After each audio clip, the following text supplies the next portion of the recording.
les podcasts de la 44e édition de Cinéma du Réel. Le Festival Parler, le jeu des vérités.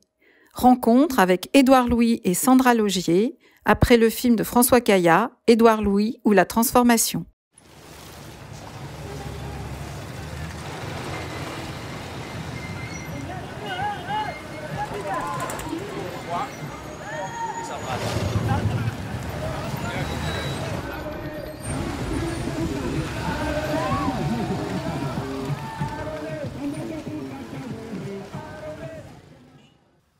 Bonsoir, bienvenue à cette soirée séance spéciale qui est aussi la clôture de ce qu'on appelle le Festival Parler. Il se trouve que pendant que Édouard Louis publiait... Vraiment, je suis vraiment tellement fatiguée. Changer méthode. François Caillat, lui, réalisait ce film que vous allez voir ce soir, Édouard Louis ou La Transformation. Et évidemment, on est très heureux de les accueillir tous les deux pour finalement clore ce festival Parler qui avait pour thème le jeu des vérités. Voilà, donc si vous voulez dire un mot pour présenter le film. Bonsoir, je suis très content de votre présence nombreuse. Il y a un petit débat après, c'est ça ?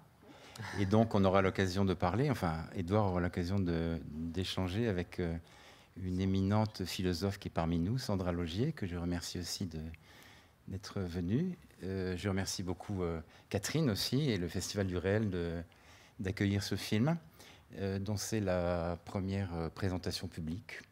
Donc, c'est une première mondiale. Pour les directeurs de festivals, c'est très important, c'est l'exclusivité mondiale. Je vais juste donner deux, trois remerciements, parce que comme effectivement, mais je vais pas, il y a un générique, mais quand même, je veux juste remercier 2-3 personnes en production. Delphine Morel de TS Productions, qui avait initié ce film et qui ensuite avait dû y renoncer pour des raisons tout à fait conjoncturelles, mais qui a vraiment lancé ce film et a permis qu'il se fasse. Et puis Christophe Goujon de Aqualta, qui a récupéré plus tard ce projet assez courageusement et qui a permis qu'il voit le jour. Et entre les deux, et depuis, et toujours, Hortense Guittard, qui travaille avec moi à Tempo Film, et qui a permis que ce film se fasse et s'accomplisse dans les meilleures conditions. Je remercie également le monteur qui est dans la salle, Manu Manzano, et toute l'équipe, et notamment, puisqu'il est dans la salle, Stéphane Boer, qui a travaillé très généreusement au son de ce film. Voilà. Édouard. Moi, je remercie toutes les personnes qui ont été mentionnées. Comme ça, j'ai pas à le refaire. Et je vous remercie, vous, d'être là. Merci, Sandra, aussi. Je vais pas beaucoup parler parce que vous allez m'entendre parler beaucoup déjà. Merci beaucoup, Catherine. Merci vraiment au festival. Surtout, ce que j'espère, c'est que vous verrez pas ce film comme un film sur moi, mais un film sur la transformation. Et que ce film pourra vous servir pour vos transformations à venir. Comme une boîte à outils réalisée par François, que évidemment je remercie aussi. Et puis la conversation d'après avec Sandra sera pas très longue parce que vous aurez déjà vu un film avant. On veut pas vous retenir trop longtemps, mais merci à toutes et à tous d'être ici et on continue les combats. À tout de suite.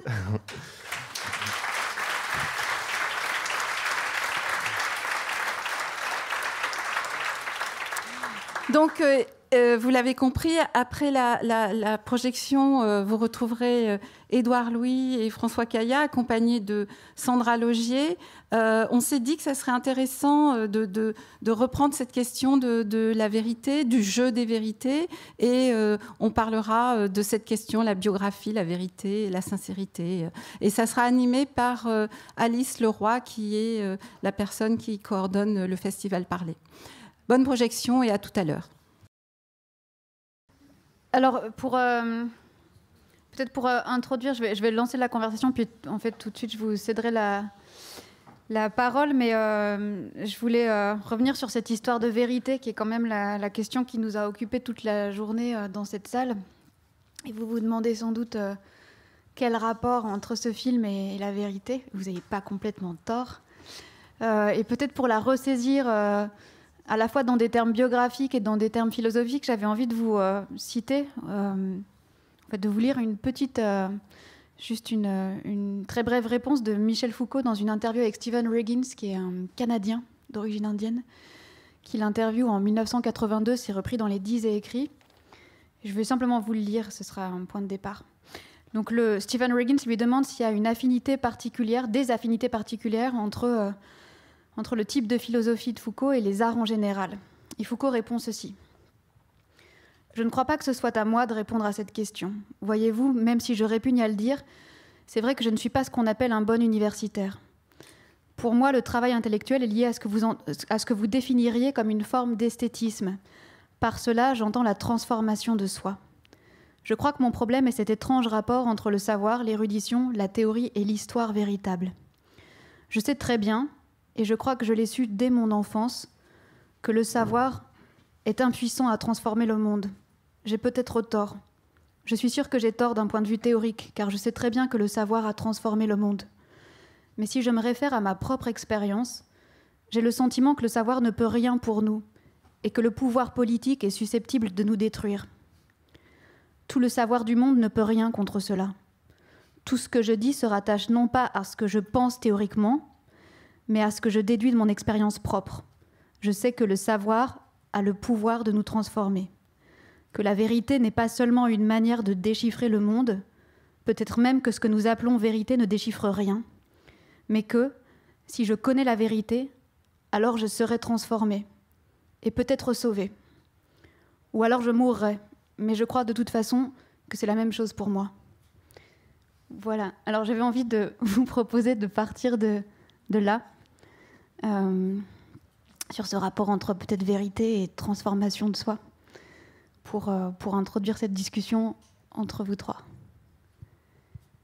Merci beaucoup pour cette ouverture. Effectivement, on est vraiment dans la question de la vérité et je pense que c'était très explicite dans le film.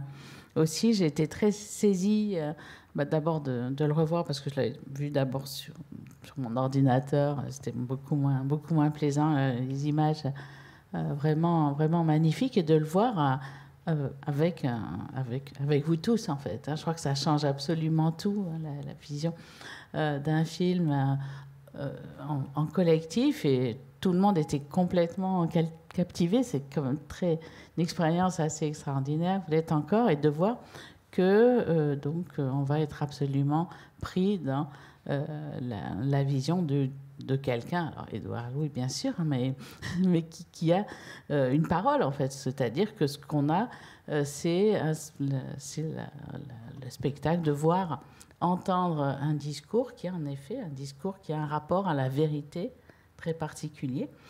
Et je crois que c'est tout à fait approprié de voir ce film dans le cadre d'une interrogation sur la vérité. En effet, le passage de Foucault, il est assez extraordinaire, puisque, en effet, la vérité, ça va être cette expression juste de soi. Et je pense que cette question de la justesse, qui est aussi à voir avec la justice, enfin, de trouver cette tonalité juste, et d'arriver à exprimer la vérité qui ne va pas être seulement la vérité de la connaissance, mais la vérité de ce qu'on est, mais la vérité de ce qu'on est qui est vraiment quelque chose dont tu expliques à quel point c'est quelque chose que tu as voulu être et qui a été construit.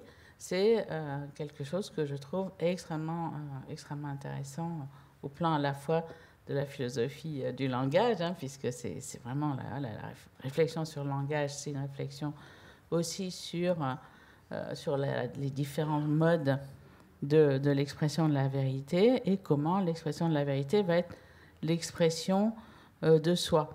Et c'est vrai que c'est quelque chose qui est très frappant. Alors tu dis à un moment dans le film, Edouard, que tu n'aimes pas ton sourire, que tu...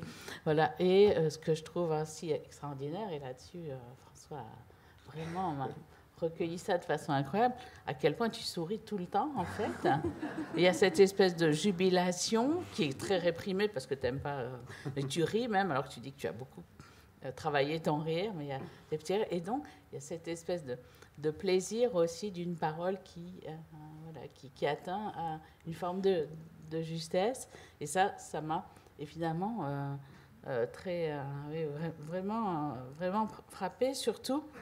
Alors ça, c'est à François aussi que je demandais ça, surtout avec cette alternance entre ces moments où tu vas parler de toi dans ce contexte amiénois, mais qu'on ne voit jamais, qui est toujours flou, donc je trouve extraordinaire, parce que c'est une ville que j'aime beaucoup, et on pourrait... et elle est très présente, et on ne la voit pas. Et ces moments où tu vas lire, et donc tes textes. Et donc, cette espèce de rapport qu'il y a entre les deux, c'est vrai que c'est une des choses qui m'a frappée, en fait. Est-ce qu'il y a un rapport à la parole, à la vérité, qui est différent, qui va être plus dramatique? Donc ça, c'est une première question que j'aurais. Et effectivement, qu'est-ce que c'est que ce plaisir-là, puisque, évidemment, si tout est élaboré, construit, et qu'il y a cette volonté donc d'une sincérité, mais qui va être justement, la vérité va être un produit de cette sincérité, sauf que la sincérité, c'est pas moral, c'est arriver à cette justesse-là. Donc voilà, c'est ça la première chose. Je mets peut-être François... Ah oui, vas-y. Merci beaucoup, Sandra. Oui, non, moi je pense que d'abord, pour faire le lien entre vos deux questions, je pense que l'idée de la vérité en art, elle représente une possibilité absolument subversive. Et je pense que traditionnellement, dans sa conception institutionnalisée, conservatrice et répétée, il existe une idée selon laquelle l'art ou la littérature ne seraient pas les lieux de la vérité, mais seraient les lieux justement au contraire de la sensibilité, seraient les lieux de la subjectivité, seraient le lieu du subjectivisme, contre la science ou contre la philosophie, ou la philosophie du langage par exemple, les philosophies qu'évoquait Sandra, qui là seraient, ou les mathématiques, qui seraient de l'ordre du vrai et du scientifique.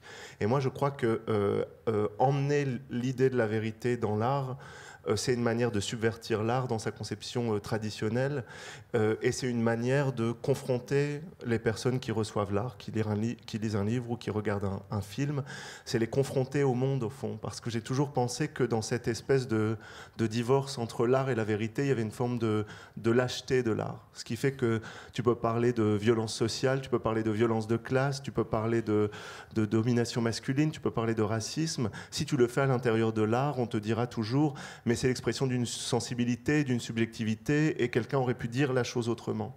Ce qui permet au fond, à travers l'art, de jamais tout à fait se confronter au monde, en tout cas de se dire, voilà, comme c'est de l'art, c'est l'expression d'une subjectivité. Et c'est pas comme la sociologie qui, je sais pas, constituerait un tableau, donnerait à voir des chiffres. Moi, ce que j'essaye de faire quand j'écris, et je pense que c'est quelque chose que j'ai continué à essayer de faire avec François, c'est l'idée de la vérité.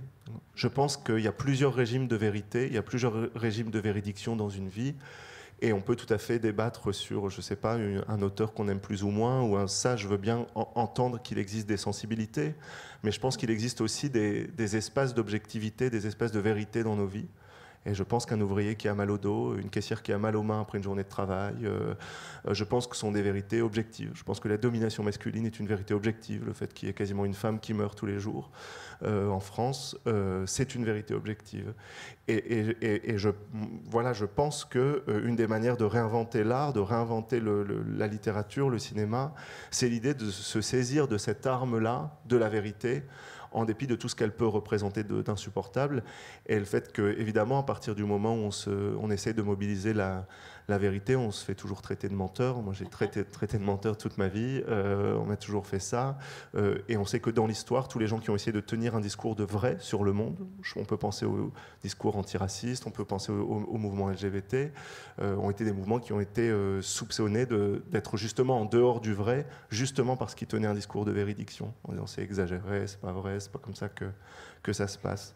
Et donc je pense que pour moi, à ce niveau-là, il y a quelque chose de pulvériser l'art en disant je veux utiliser du vrai et de la vérité et partir de là pour tenir un discours qui ensuite comme tu dis, comme tu disais Sandra, finit par s'exprimer sans doute, je sais pas, formellement aussi par le sourire que j'aime pas ou par le fait est qu'on est amis avec François. On avait travaillé ensemble il y a quelques années sur Michel Foucault. Enfin, c'était un film de François que François fait sur Michel Foucault, pour lequel je lui ai donné quelques petits coups de main. Et je pense qu'évidemment, cette relation d'amitié avec François fait que je me suis senti capable de dire des choses, d'exprimer des choses, même, je sais pas, presque de me mettre en danger en chantant des chansons ou en dansant, parce que c'est moi et parce que c'est un individu et c'est ce que c'est que d'être un individu aussi. Et tout ça, ça a été permis aussi par François. Donc, je sais pas si tu veux dire quelque chose là-dessus, François. Non, effectivement, il marche là le micro? Effectivement, ce film est possible parce qu'il y a une certaine relation qui s'instaure dedans. Et c'est pour ça que le problème de la vérité, il est là aussi. C'est-à-dire que la vérité, c'est comment peut-on la formuler dans un film? Parce qu'un film, enfin, vous parlez de l'art en général, mais un film, c'est pas un tableau, c'est pas une pièce de théâtre, c'est un dispositif très particulier, surtout dans le documentaire, où l'expression, enfin la mise en scène est complètement fondamentale. C'est-à-dire qu'on pourrait imaginer des films qui ont des énoncés de vérité absolument incontestables et qui sonnent complètement faux. Inversement, d'ailleurs, on sait très bien que certains dispositifs de médiatisation peuvent faire passer des discours complètement faux et personne n'y voit rien. Donc la formulation est fondamentale. C'est vrai, quand on fait un film, on se pose tout de suite cette question, surtout quand il y a une relation comme ça avec un personnage qui est le seul objet du film. C'est-à-dire que moi, j'ai jamais fait de film avec quelqu'un qui est dans tous les plans, par exemple. Enfin, c'est un film assez radical pour moi. J'ai déjà fait plusieurs autres portraits d'intellectuels ou d'écrivains. Ça, c'est le 6e que je fais. Mais j'ai jamais fait ce genre de choses où il y a une espèce d'ouverture totale qui est donnée, un dispositif qui est très ouvert en fait pour l'autre. Mais pour qu'il soit ouvert, il faut que l'autre fasse confiance. Et c'est vrai qu'il y a une relation de confiance réciproque qu'on connaissait parce qu'effectivement, ça fait longtemps qu'on se connaît. Et surtout, ça va peut-être t'amuser, mais c'est vrai que moi, je crois que le grand privilège que j'ai, c'est que j'ai connu Édouard avant qu'il soit connu. C'est-à-dire que quand on travaillait sur Foucault, c'était en 2012, il n'avait rien écrit. Il ne s'appelait même pas légalement Édouard Louis. Donc en fait, quelque chose s'est fondé sur une espèce de simplicité et de côté direct. Et comme on avait travaillé ensemble, en plus, sur ce film de Foucault, on avait pas mal échangé intellectuellement. Donc on s'était déjà un peu confrontés sur des choses, sur des discours, sur des idées, etc. Voilà, donc ça a joué beaucoup parce que de fait, il m'a accordé une très grande confiance dont je le remercie infiniment parce que, encore une fois, ayant fait d'autres films avec d'autres intellectuels, je sais que ça change tout. C'est-à-dire que selon le degré de confiance, il y a quelque chose qui passe ou qui ne passe pas. Et inversement, du coup, moi, j'ai fabriqué un dispositif pour lui qui lui permettait de dire des choses autrement. Enfin, de ne pas être dans une reproduction d'un discours qui aurait été préorganisé, comme ça peut être le cas, j'imagine, beaucoup plus sur un plateau de télévision où on vous donne 30 secondes pour parler, où vous devez faire une énonciation qui soit assez cadrée. Moi, je ne vais pas à la télé quand c'est pour 30 secondes. Quoi? Non, c'était non, 30 secondes, 5 minutes. Mais, ouais. Non, oui, il y avoir des émissions d'une demi-heure, bien sûr. Non, mais ce que je veux dire, c'est que, par exemple... moi, j'ai beaucoup poussé à ce que Édouard se réfléchisse en direct devant nous. C'est-à-dire, c'était pas du tout quelque chose qui était préparé avec des questions. Hein. C'est complètement improvisé. Même si je savais globalement le contour du film, à savoir que c'était un film sur la transformation et qu'il y avait quand même 2 axes qui étaient le corps et le nom, mais c'est à peu près tout. Le reste, c'est la maïotique. Hein. C'est-à-dire qu'il parle et je reprends ce qu'il dit, on se parle beaucoup. En fait, au rush, je parle beaucoup plus que lui. C'est-à-dire qu'il y a une espèce de chose qui se met. Et ça veut dire qu'il y a un degré d'écoute qui est très grand, qui laisse passer des choses, y compris à son insu. Pas simplement de se mettre à chanter ou de danser, mais même dans la parole, il y a quelque chose qui vient comme ça. Donc Donc voilà ce que je peux dire sur ce régime de vérité. La vérité, c'est toujours un problème de régime de vérité, on est d'accord. Il n'y a pas de vérité toute seule. C'est où est-ce qu'on la met et comment on cherche à la faire advenir.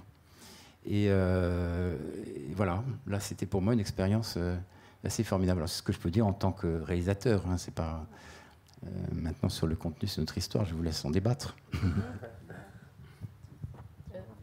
Tu veux Non, je crois que c'est très frappant cette idée de régime de vérité. C'est pour ça que c'est bien d'avoir commencé là-dessus, puisqu'il y a effectivement Édouard s'exprimant avec toi et de façon avec vous, enfin de façon extrêmement aisée, comme arrivant à trouver une forme de rapport à, par exemple, des moments de honte ou de moments ou de honte maintenant d'avoir eu honte. Donc c'est une façon d'arriver à parler de ça qui est assez extraordinaire. Et les moments aussi, donc des pièces de théâtre où là il y a une tonalité beaucoup plus dramatique en fait de ce qu'on voit ou quand tu lis.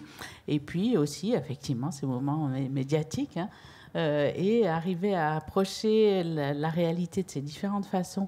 Et c'est vrai que cette question du vrai, c'est à la fois la question de l'authentique, comme on va dire, des vrais baskets de telle marque, le vrai par rapport à l'imitation, ou le vrai par rapport effectivement à l'adéquation, dans le discours, à l'adéquation à la vérité.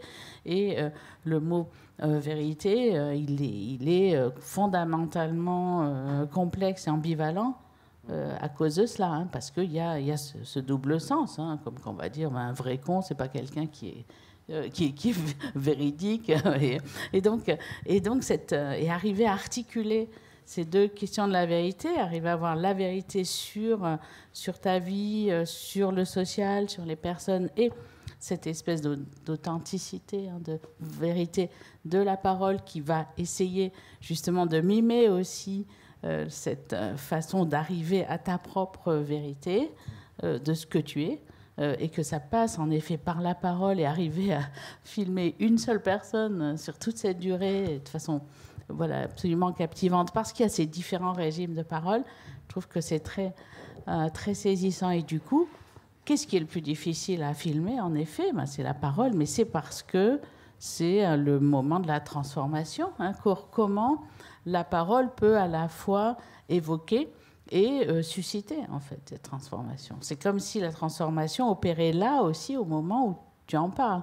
Et ça, je crois que c'est vraiment cinématographiquement très très très remarquable, puisqu'on va montrer donc un changement. Qu'est-ce que c'est que changer? Et c'est aussi se réinventer. Donc il y a à la fois changer, transformer et se réinventer comme aussi une forme de métamorphose.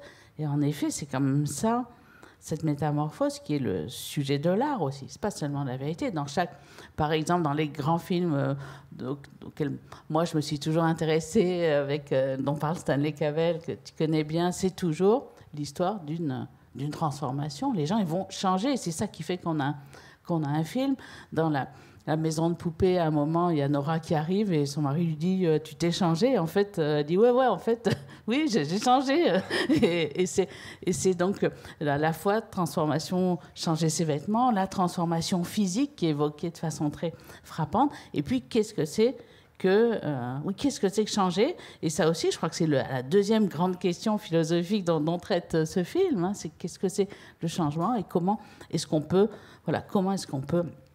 réellement changer. Et là-dessus, je voudrais vraiment savoir comment tous les deux vous avez pu représenter cela. Hein, c'est vrai que c'est très frappant de voir que tu es toujours filmé sur un arrière-plan d'Amiens, donc, mais qui est flou. Hein, donc il n'y a pas, comme s'il fallait revenir de façon sur cette période, de façon aussi à la montrer comme un peu irréel aussi, hein, puisque tu parles beaucoup de fantasmes, etc. Hein. Donc, est-ce que pour arriver à repenser le changement, hein, une transformation radicale, est-ce que c'est quelque chose que l'on peut représenter, en fait? Comment est-ce que tu peux en parler, puisque c'est par définition quelque chose...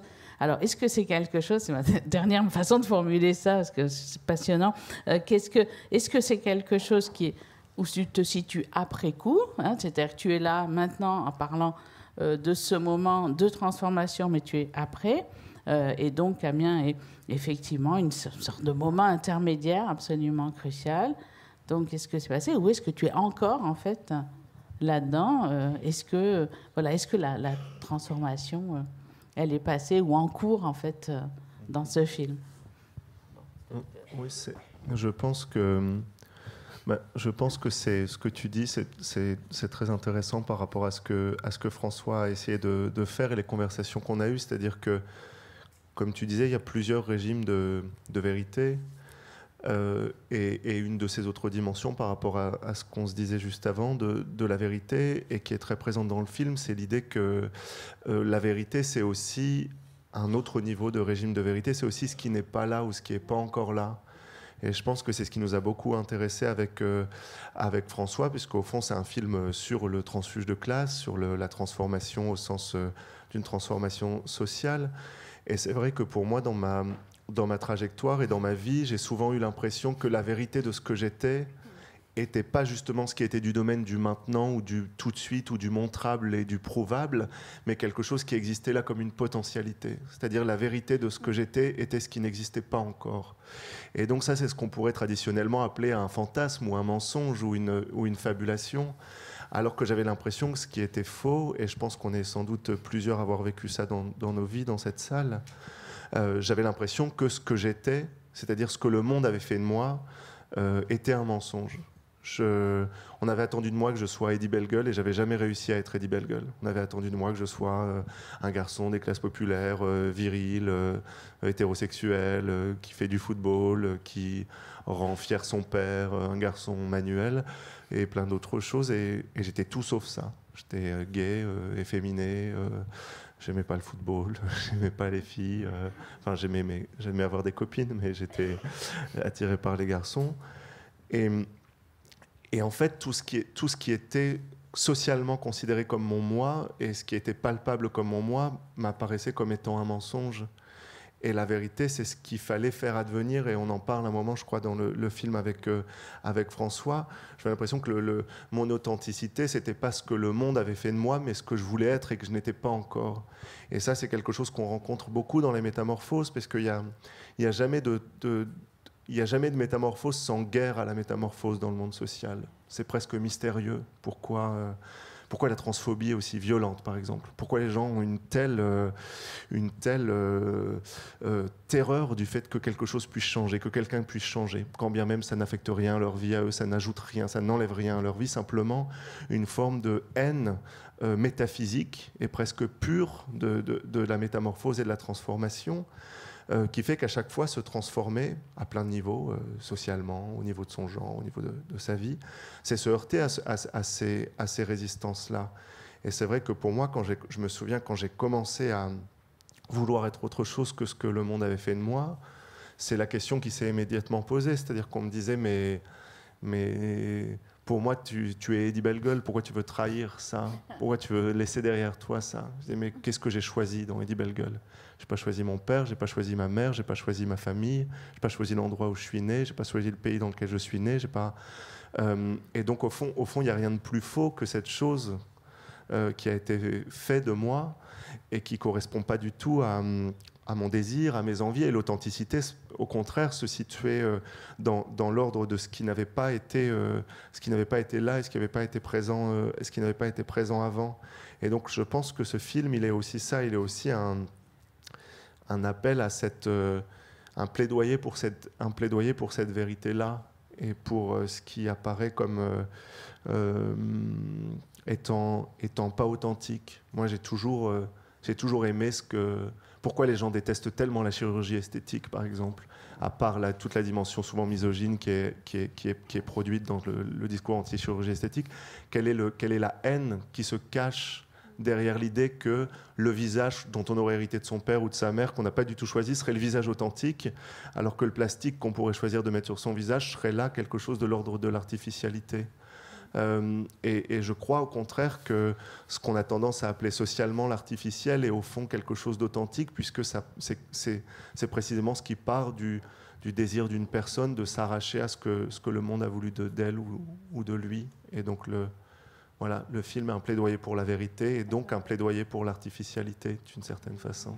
Mais je dois dire qu'il m'a pas simplifié la tâche, parce qu'en fait, moi j'ai été pris dans un dilemme assez compliqué, c'est-à-dire que effectivement, ce qu'il dit, le contenu de ce qu'il dit, c'est comme un plaidoyer effectivement contre l'authenticité, enfin contre toutes ces idées qui auraient un être profond dont on devrait élaguer toutes les branches inutiles, les gangs, pour retrouver quelque chose de fondamental, voilà, une permanence d'une certaine manière. Bon.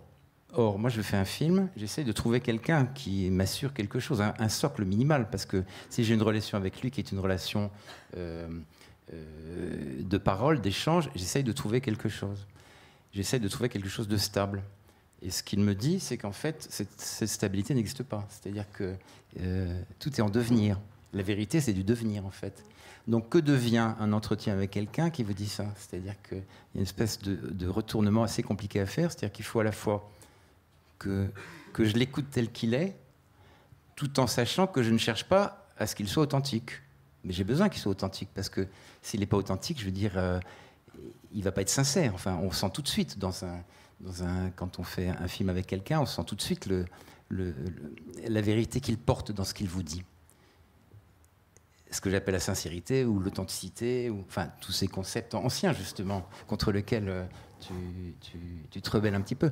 Donc, à la fois, il fallait que je cherche de l'authenticité dans mon rapport avec lui, qui était en train de me faire la théorie de l'inauthenticité. Donc, j'étais toujours un peu coincé entre les deux, parce que... alors, ça s'est complexifié après, même quand on a parlé du théâtre, parce que le théâtre, ça devenait très, très compliqué. C'est-à-dire, on devient autre, alors... Edouard me dit non, mais je ne deviens pas autre. En fait, je deviens peut-être moi-même quand je joue un autre au théâtre. Bon, là, on tombe dans des... C'est les poupées russes, parce que c'est vraiment lui-même jouant son propre rôle. Bon, donc voilà, c'est tout ce que je peux dire. C'est que il y a une contradiction. Enfin, pour moi, c'était assez compliqué quelquefois d'arriver à tenir le cap en me disant il faut que j'arrive à ce qu'ils me disent des choses, qu'on sente comme ça, vraiment, que c'est une vérité qui sort de ce qu'il me dit, que c'est lui, que c'est vraiment lui. Et alors qu'il est en train de me dire non, mais moi c'est ce que je vais devenir, enfin c'est demain, c'est-à-dire que tout est, pour résumer, hein, on est ce qu'on devient. Alors quelqu'un vous dit on est ce qu'on devient, alors que dans un film vous êtes toujours en train d'essayer de savoir qui est la personne devant vous, non pas ce qu'elle va devenir, non pas ce qu'elle est devenue. Voilà. Oui, vas-y, tu veux, vas-y. Non, mais tu voulais peut-être répondre. Je voulais juste ajouter quelque chose à ça, parce que je crois qu'il y a, c'est ça qui est saisissant dans le film, c'est d'avoir cette vérité, oui, à cause de votre relation, en fait, cette espèce quand même de très grande authenticité, justesse de la parole, avec aussi ce discours sur l'artificialité, l'inauthenticité.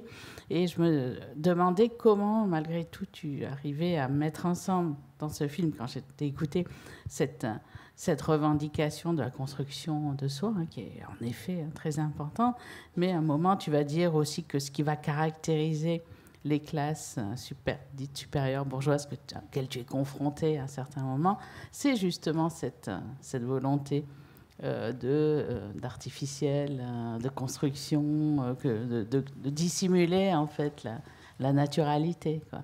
Et donc, comment est-ce que tu mets ensemble cette volonté de valoriser cette construction, artificialité? Est-ce que tu as ressenti aussi comme quelque chose qui était propre, malgré tout, aux classes bourgeoises? Comment est-ce que tu arrives? Est-ce que ça en fait pas, du coup, une espèce... Tu ne places pas ce comportement comme idéal aussi? Non, bien sûr. Je pense que... D'abord, j'étais en train de penser à une phrase de Michel Foucault, comme tu le citais juste avant. Il y a une phrase où Foucault dit à peu près, je connais plus la phrase exactement, mais Foucault dit il ne faut pas creuser pour trouver ce qu'on est, il faut s'acharner à le construire. Et Foucault parlait beaucoup, justement, en vérité, contre la psychanalyse et pour la politique, c'est-à-dire il faut construire politiquement ce qu'on est et pas aller fouiller, voir quelle était la relation avec sa mère ou son grand-père. Et c'est de fait une idée qui m'a toujours beaucoup marqué par rapport à ce que tu dis, Sandra. C'est au fond la question de, bien sûr, la question de l'artifice, c'est un peu comme la question des régimes de vérité, c'est-à-dire que c'est un mot qui peut revêtir des sens absolument opposés, des mots absolument différents. Et l'artificialité de la construction politique, par exemple, du discours politique, qui vise à cacher, à dissimuler ou à manipuler des populations, comme, je ne sais pas, Wikileaks a pu le dévoiler, avec des gouvernements qui mentent, qui tuent et qui mentent, qui essayent de cacher ces informations. C'est évidemment le même mot qu'on pourrait utiliser et qui ne fonctionnerait pas du tout pour l'artificialité de la construction, qui serait là justement une artificialité, mais presque c'est ironique d'utiliser ce mot-là parce qu'il s'agit justement d'une construction, d'une recherche de soi, d'une recherche de quelque chose de vrai contre des fictions que nous ont un peu comme ça imposé le monde. Et donc au fond c'est comme une artificialité. Au fond, c'est comme si dans le monde, il n'existait que des artificialités imposées contre des artificialités voulues. Et tout est faux, au fond.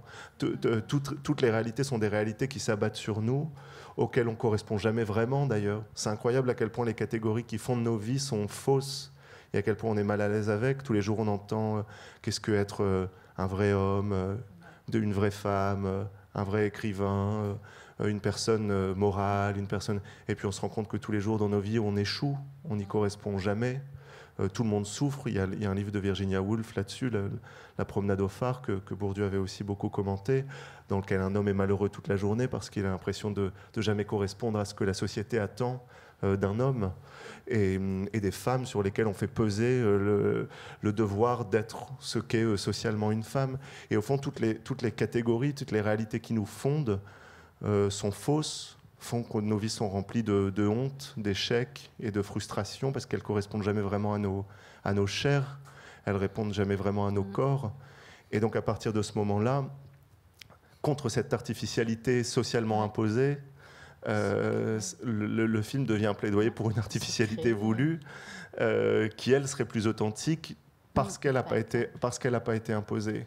Mais elle serait au fond le fruit d'une invention dans laquelle on serait le plus en adéquation. Mais dire ça, c'est toute personne qui change, c'est qu'on lui dit, on le dit à un moment dans le film, au moins un moment dans sa vie, mais pour qui tu te prends, mais à quoi tu joues, et qui en vérité était, et je pense que c'est pour ça que c'est assez central dans le film, qui a été pour moi plutôt un syndrome de la petite bourgeoisie et de la bourgeoisie, beaucoup plus que des classes populaires, parce que dans mon enfance, il y a eu parfois évidemment des reproches, mais il y a eu surtout la fierté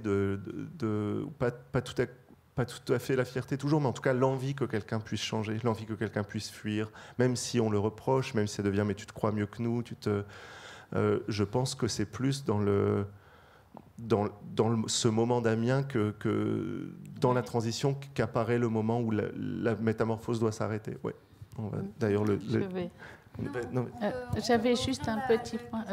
J'avais juste une dernière chose, et toi aussi, François aussi, puisqu'on parlait. Il nous reste 10 minutes. Oui, non, très vite. C'est ce moment d'Amiens, mais bon, je pense que ça va être aussi dans les questions. Et ce moment, je crois que ce qui va créer la transformation, c'est aussi ces rencontres et évidemment tout ce moment où tu parles de la rencontre avec Didier Ribon.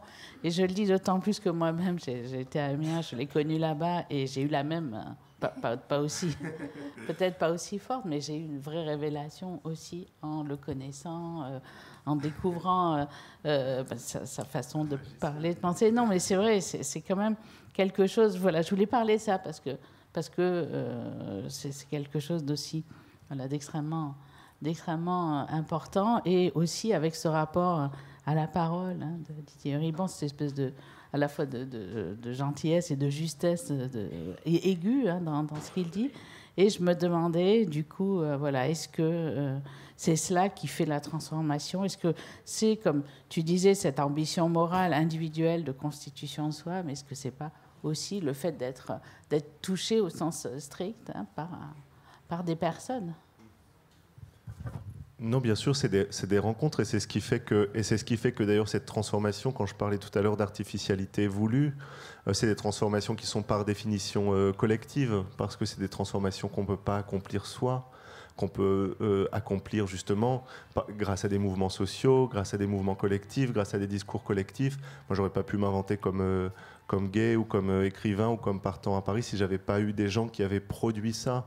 Et c'est pour ça que tout à l'heure, en ouverture du film, je disais que je voudrais pas qu'on regarde ce film comme un film sur moi, mais sur la transformation et l'idée presque de pouvoir utiliser un corps disséqué comme une manière de se changer soi. Moi, j'ai disséqué le corps de Didier pour pouvoir me transformer. Je me suis transformé grâce à sa transformation, grâce à la transformation qu'il racontait dans Retour à Reims. Et donc c'est pour ça que là, à ce moment-là, il n'y a plus tout à fait de différence entre transformation individuelle et transformation collective.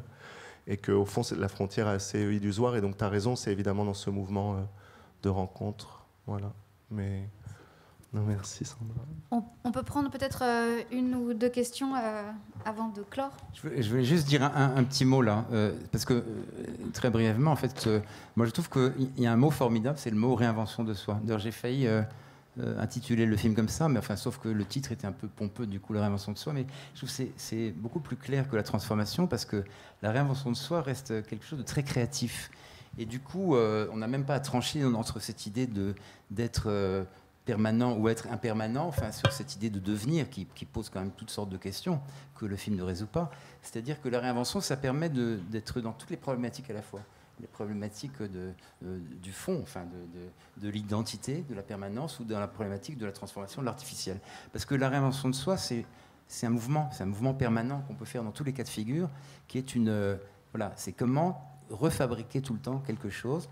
Donc c'est un processus créatif, même si c'est du surplace, peu importe. C'est-à-dire que c'est dynamique. Voilà. Moi, j'aime beaucoup ce terme. Je trouve que c'est ce qui résume le mieux. Bon, alors, sauf que peut-être, effectivement, c'est sur le versant individuel plus que le versant collectif. Mais en tout cas, c'est un terme qui, moi, me plaît beaucoup. Voilà. Pardon, madame. Bonsoir. Alors, ce n'est pas vraiment une question, c'est plutôt une réflexion, parce qu'il y a une des dimensions de la vérité, en tout cas du film, qui a peut-être été voilà, laissé de côté. C'est qu'il y a le discours que porte le film, mais il y a aussi ce qu'est le film. Et en fait, le film a quand même à voir avec du présent. Or, on a beaucoup parlé du passé, et vous faites un travail qui a à voir avec une rétrospective de votre histoire. Et même quand vous parlez de la honte, par exemple, et de la honte, on voit qu'elle est quand même passée, cette honte. Et le film nous montre pourtant un présent. Et cette question du présent a aussi à voir avec une vérité. Et nous, ce qu'on voit dans le film, c'est pas seulement ce que vous êtes devenu, mais c'est ce que vous faites. Vous filmez ce qu'il fait au présent.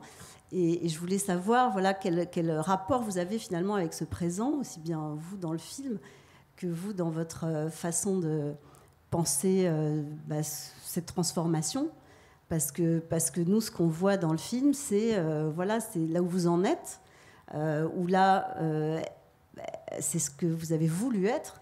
Et donc, est-ce que vous avez un recul par rapport à ça? Est-ce que ce présent fait surgir les mêmes questions de la vérité, de l'authenticité, de l'artificialité? Est-ce que vous arrivez à avoir la même mesure et la même appréciation de ce présent que vous avez créé?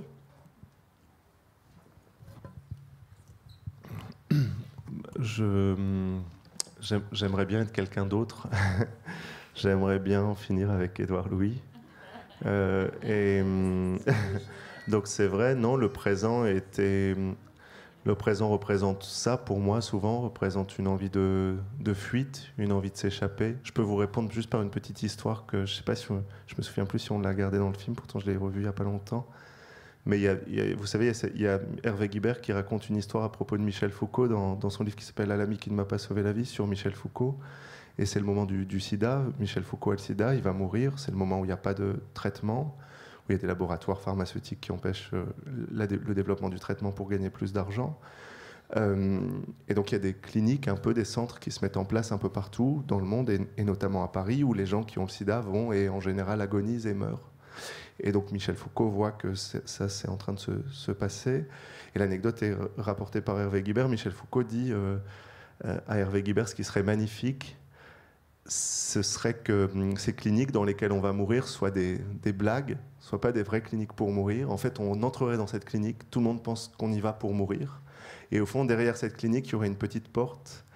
Et on emprunterait cette petite porte. Et une fois qu'on aurait emprunté cette petite porte, on laisserait tout ce qu'on a été derrière soi. On n'aurait plus d'histoire, plus de nom, parce que tout le monde penserait qu'on est mort et on pourrait tout recommencer à zéro. Et je pense que c'est un de mes plus grands rêves. Et je pense que pour moi, l'ambition ultime, ce serait qu'un jour, que ce que j'essaye de dire, ou ce que j'essaye de faire, ou ce que j'essaye d'écrire, permette de produire des institutions de la métamorphose et des institutions de la transformation.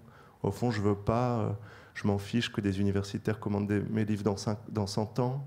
Je préférerais que mes livres soient utilisés comme des outils de création d'institutions comme ça, où on pourrait aller, tout laisser derrière soi et tout recommencer, parce que c'est souvent mon rêve à moi. Voilà. Voilà le rapport au présent.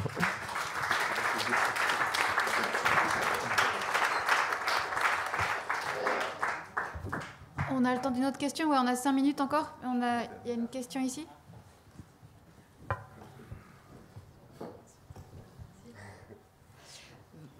Ce film et votre parcours révèlent, je trouve, une violence sociale qui n'est pas toujours nommée. Vous dites que quand vous avez écrit quand vous avez écrit votre livre, vous avez comme ouvert une voie à d'autres qui pourraient s'autoriser à la nommer aussi. Est-ce que vous pensez que d'écrire des livres, et je m'adresse aussi à vous, François Caillat, de faire des films, ça change, de nommer cette violence, ça change? Oui, François, vas-y. Non, Oui, de manière générale, nommer les choses change toujours tout, ça c'est sûr. Maintenant, moi, en tant que faisant des films documentaires, j'ai jamais pensé que le cinéma documentaire, enfin, je vais me faire assassiner en disant ça aujourd'hui dans ce festival, mais que le cinéma documentaire changeait le monde. Et je ne sais même pas s'il y contribue en quoi que ce soit.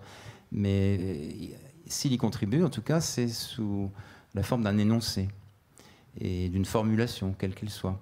Et c'est vrai qu'il n'y a rien de plus préjudiciable, finalement, que le silence ou que le déni muet. Enfin, donc voilà.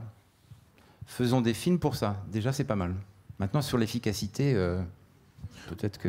moi, je suis obligé de vous répondre que oui, il y a une efficacité possible, puisque c'est grâce au livre de Didier Ribon que je me suis transformé, grâce plus tard au livre d'Annie Ernaux, à tout un univers d'écriture. Et donc, je pense que oui, et je pense que souvent, justement, il y a des transformations collectives, comme quand on va dans la rue et qu'on se bat pour acquérir un nouveau droit, même si en ce moment à gauche on a plutôt tendance à perdre depuis longtemps, mais quand on va dans la rue et qu'on se mobilise collectivement pour obtenir quelque chose, comme le mariage gay, ça, ce sont des régimes de transformation collective qui apparaissent immédiatement comme collectifs, et puis il y a tout un ensemble d'autres métamorphoses qui passent par ce que vous étiez en train de dire, et qui en fait sont des collectifs inconscients d'être collectifs, mais qui sont pourtant collectifs, qui sont des collectifs sérialisés, dirait Sartre. Et je pense que si le nombre de personnes qui ont pu être transformées par les livres de Simone de Beauvoir, ou par les livres de Judith Butler, ou par les livres de Didier Ribon ou d'Annie Ernaux, je pense que ça a été quelque chose en fait, une sorte de collectif immense. D'ailleurs, Simone de Beauvoir en parle dans ses mémoires quand elle reçoit des lettres de femmes qui, tout à coup, en lisant Le Deuxième Sexe, disent « toute ma vie a changé, tout s'est transformé ».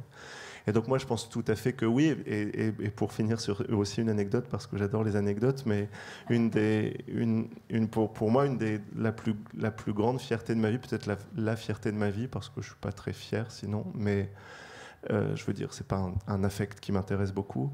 C'est que quand Finir avec Eddie Bellegueule a été publié en Espagne, il y a une fondation qui s'appelle la Fondation Eddie, qui a été créée là-bas, et qui est un peu un équivalent du refuge en France, et qui accueille des jeunes LGBT qui ont été chassés de leur famille. Donc j'y vais régulièrement maintenant à Madrid voir la Fondation Eddie. Et pour moi, ça revient un petit peu à Fundación Eddie, pour ceux qui parlent espagnol. Et pour moi, ça rejoint exactement à ça, et à ce que vous disiez, ce qu'on était en train de se dire avant, quelle serait la possibilité de de vraiment créer des lieux de la métamorphose, de les rendre possibles. Et quand je vais à cette Fondation Eddy, je rencontre des jeunes qui sont là et qui sont en train de totalement recommencer leur vie, qui parfois même changent de nom, changent de genre, changent de vie, changent de pays. Et donc, je vous encourage à encourager ça. Voilà.